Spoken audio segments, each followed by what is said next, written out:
When I said that thing about marriage, I was just trying to put Spinelli in his place, not put Peter on the spot or pressure on him. Oh, well, then I guess you don't want to marry me. Oh my God, no, I didn't say that. I was just trying to explain that Spinelli was being really annoying and I was trying to put him in his place. When the whole thing about marriage popped out of my mouth, I really hadn't thought about it.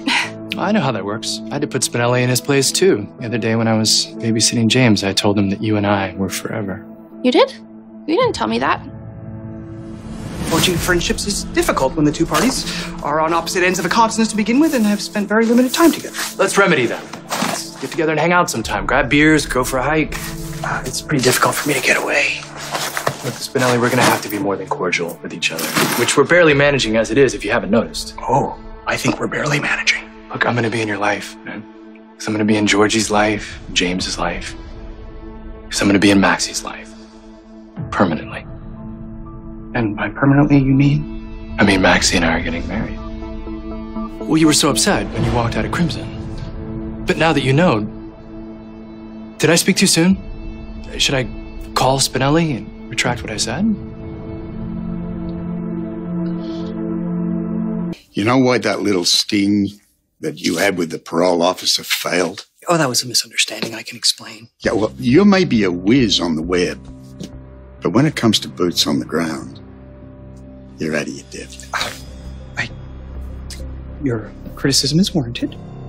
So, I can understand you want to look out for the people you care about. But if I can stumble on you this easily, you think that Peter August can't do the same thing? Are you implying that my relationship with Maxie is somehow at risk? What I'm saying, Spinelli, is that if we can't find a way to at least tolerate each other, we may force Maxie to make a choice between us. Somehow I'm comfortable with that. Are you? I'm not afraid of Peter. Well, you ought to be. He comes from bad stock. The dastardly César Faison. Yeah, not to mention the fact that he aided and abetted Shiloh, and then he helped put Drew Kane in the ground. Yes, he is a formidable foe, which only compels me further to act on behalf of my daughter.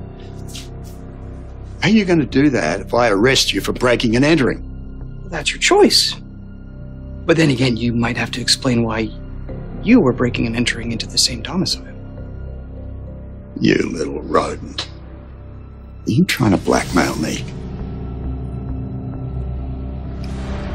Yes, I suppose I am.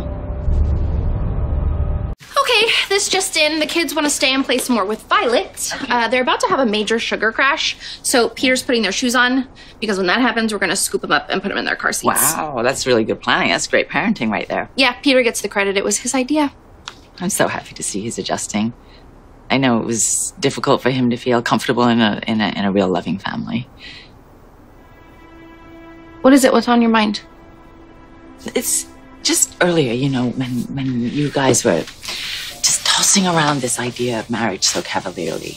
And I know that's what we do. We try to really protect our hearts when it comes to words like marriage and forever.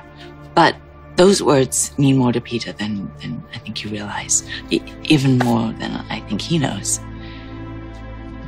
Kids are ready. I'll bring the car around. What did I miss?